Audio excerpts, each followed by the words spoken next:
intensitas tegangan permukaan. Baik, next. Mengejar waktu 10 menit saya minta maaf ya. Kemarin kebanyakan pengamatan itu saya lihat ada di Putri Malu. Ya terserah, kalau emang mengamati secara objektif, berarti beneran bisa mengamatin Putri Malu, daun Putri Malu. Baik ya, daun Putri Malu yang kita ketahui kalau kita sentuh dengan tangan, ya itu anggap aja iklan. Kalau kita sentuh dengan tangan, dia otomatis akan menutup daunnya. Karena apa? Ada rangsangan dari luar. Sama kalau kita juga sama. Kalau refleks kita, kalau dikasih nasi di depan kita, ini nasi nih, ya, tiba-tiba, nih kita nih. Kalau guru fisika itu guru IPA tuh kudu wajib bisa gambar, cuman gambar saya ala ya. Insya Allah bisa dipahami ya. Nah, kalau ada rangsangan, misalkan perut kita lapar, ya, otomatis nasi di depan ini kita makan, ya kita makan tuh. Nah kita makan, ya. Setelah itu baru kita bisa beraktivitas kembali, mengumpulkan energi untuk bisa bergerak. Tadi bergerak. Oke ya. Gambar 1.2 tumbuhan Putri Malu, nama latinnya Mimosa pudica. Ya. Mimosa pudica. Kenapa harus bahasa Latin? Karena penemunya orang-orang Latin, ya. Kalau ketemunya orang Jakarta, ya, itu namanya ya daun, ya. Apalagi orang Jawa, ya, namanya apa, nama bahasa Jawanya saya lupa. Nah selanjutnya, baik, Putri Malu itu memiliki rangsangan. Kalau kita harus mikir, ya, karena kita harus mikir, pernahkah kamu menyentuh daun Putri Malu? Apa yang terjadi jika daunnya disentuh? Apakah rangsangan daun Putri Malu hanya berupa sentuhan saja? Bagaimana jika daun Putri Malu atau dingin? Apakah perbedaan malu tersebut? Untuk menjawab semua pertanyaan tersebut, ayo lakukan percobaan sederhana berikut. Nah, kondisinya ini kita abaikan karena kita tidak tatap muka, kita masih daring. Tetapi untuk mengetahuinya, daun Putri Malu itu kenapa kalau disentuh mengatup daunnya? Karena ada rangsangan dari luar, ya. Mengapa penyebabnya? Ya, karena ada rangsangan tadi, ya. Ini kita masih pengamatan. Nah, kesimpulan apa? Dalam tumbuhan itu ada gerak tumbuhan berdasarkan penyebabnya, ya. Jadi tumbuhan nih, saya gambarin dulu bentar ya. Oke, ini saya menghadap ke sini dulu agar lebih enak belajarnya. Ini saya satu contoh, misalkan bunga matahari. Bunga matahari, ya. Nah, berdasarkan penyebabnya dibagi menjadi gerak endonom, gerak hidrokopis, gerak esionom. Cuman saya contohnya bunga matahari, bukan yang lain dan sebagainya. Tapi setiap gerakan tumbuhan itu punya klasifikasi masing-masing. Seperti Putri Malu tadi, rangsangannya adalah kalau kita sentuh dia menutup daunnya. Tapi kalau matahari, ya, saya garis dulu gerakannya. Kalau kita siram, ya, di pagi hari, ya, sekitar jam 6 atau jam 7, ya kan.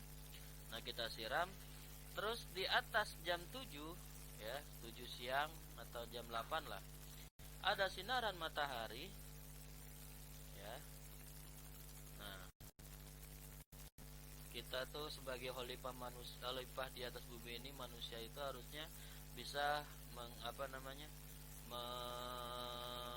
menganalisa bahwa tumbuhan sebagai penyeimbang dunia. Nah, ini masih kalau matahari menyinarkan sinarnya. Nah, dia punya asupan energi melalui air ini. Ibarat kita aja deh. Misalkan kalau manusia itu nih dengan suhu dingin ya. Minus, jangan minus dah. Di 16 derajat Celcius aja ya. Kita udah menggigil dong. Ya. Nah, apa efeknya? Karena suhu, karena kita gerakannya suhu, karena rangsangan kita itu suhu. Tapi kalau di atas panas kan gerah. Kalau kita bisa kalau di atas 28 deh, biar kayak corona ya, panas ya. Nah itu pasti kita dehidrasi karena belum ada kalau kita tidak siap, maka suhu yang 28 derajat Celcius tadi mengakibatkan kita panas ya. Tapi kalau kita mengimbangi dengan air tadi ya, kita insya Allah tidak terhidrosis dehidrasi. Baik ya. Baik, gerak tumbuhan berdasarkan penyebabnya dibagi menjadi gerak endonom, gerak higroskopis, dan gerak esionom. Gerak endonom itu adalah gerak spontan, adalah gerak tumbuhan yang tidak memerlukan rangsang dari luar atau tidak ketipu penyebab keluarnya. Rangsangan pada gerak endonom diduga berasal dari tumbuhan itu sendiri. Rangsangannya itu seperti apa? Dan nanti gerak endonom itu seperti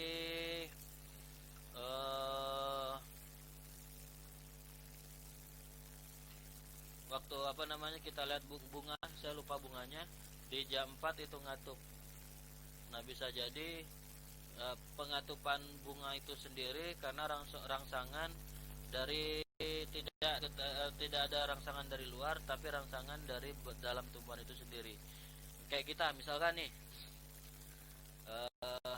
di tubuh kita, di tangan ini terasa gatal nih, pasti dia otomatis geraknya garuk-garuk, ya kan? Nah, seperti itu tumbuhan juga sama. Misalkan ada yang kurang pas ya di tubuh dia, maka terjadilah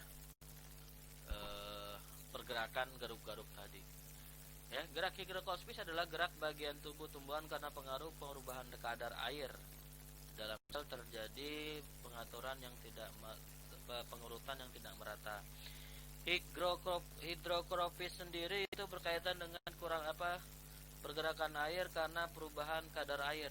Makanya hati-hati kalau kita menyiram bunga itu jangan kelebihan, juga jangan tidak menyiramnya.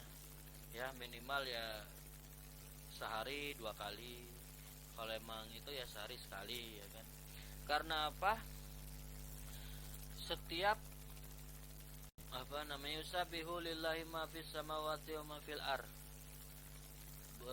Segala isi bumi dan langit itu bertasbih kepada Allah.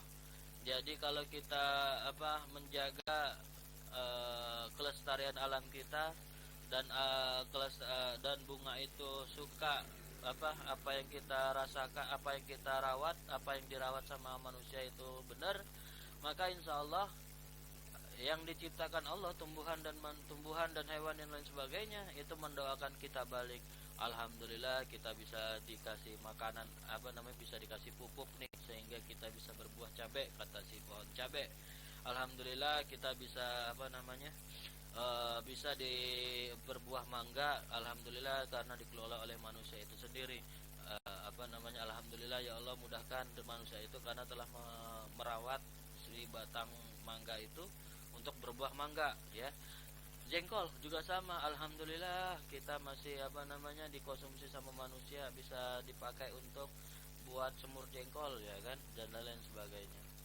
Dan selanjutnya adalah gerak esionom, adalah gerak tumbuhan yang disebabkan oleh adanya rangsangan dari lingkungan sekitar. Nah, gerak esionom tadi seperti ada rangsangan dari lingkungan sekitar, seperti kalau kita amati ya kan, dalam tadi putri malu, kalau ada rangsangan dari luar dia mengatup daunnya.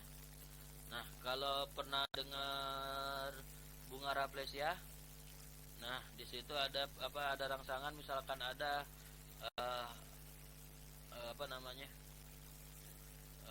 rangsangan dari luar tiba-tiba itu, maka dia akan mengatup diri daunnya dan dia bisa memasukkan barang itu ke dalamnya, ya.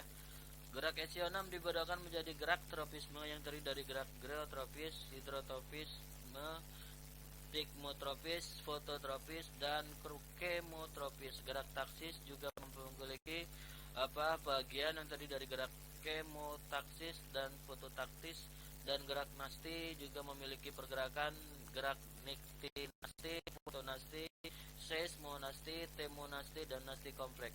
Saya akan mempercepat karena waktunya saya hanya 30 menit seperti saya ajarkan. Nah, nih tinggal 6 menit nih. Nah, saya review lagi. Saya akan bahas selanjutnya, saya lebih cepat lagi ya.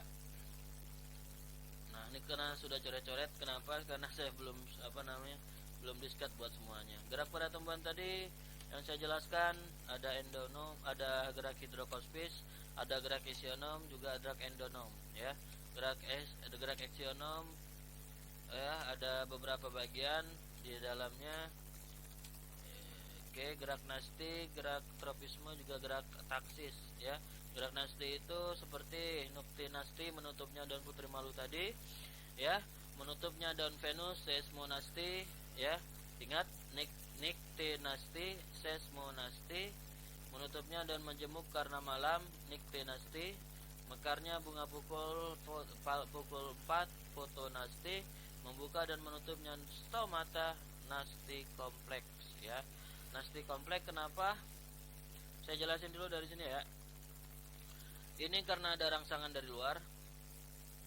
Gerak malu menutupnya daun putri malu, RL, rangsangan dari luar. Menutupi daun Venus karena seismonasti, karena seismonasti itu berkaitan kalau kita dalam bergeraknya tumbuhan itu muncul dari gerakan tumbuhan itu sendiri, seperti ada bahaya dari luar, maka dia secara tidak langsung dia mempertahankan dirinya untuk bisa bertahan. Menutupnya daun menjemuk karena malam. Nah, karena bergerakan karena perubahan siang dan malam, itu namanya niktinasti. Dan fotonasti itu karena intensitas cahaya, ya. Mekarnya bunga pukul 4, ya, pukul 4 sore ini ya. Membuka dan menutupnya stomata, ini berkaitan dengan alam sekitar. Misalkan dia membutuhkan O2, maka dia akan lebih simpel untuk karena dia membutuhkan, makanya dia bergerak, ya. Stomata ini apa? Stomata itu tempat bernapasnya tumbuhan lewat daun. Oke, ya. Untuk tropisme, gerak batang ke arah cahaya, fototropisme. Tropisme sendiri berkaitan dengan cuaca. Ya, jadi kalau kita bandingin nasti itu bergeraknya karena ada rangsangan, tropisme itu karena ada perubahan cuaca ataupun suhu. Nah, itu yang mempengaruhi dari semuanya. Gerak akar ke dalam pusat bumi, membelitnya ujung batang pada sulur tanaman. Gerak akar menuju tempat yang berair, hidrotropisme. Oke. Taksis, gerak klorolopis ke arah cahaya, gerak sperma menuju sel telur. Nah, ini bergerak tumbuhan itu ada yang reproduksinya secara alami, juga ada perkawinan. Alami, buatan sama perkawinan.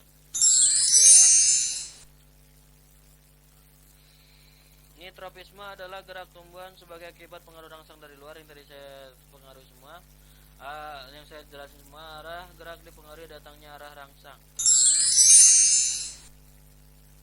Nah, geotropisme tadi akar ke pusat ke gravitasi, yang tadi saya bilang akar, batang, daun juga bergerak, ya, karena kebutuhan mereka sendiri biasanya untuk ketahanan massa dia untuk berada di atas bumi. Nah, makanya hati-hati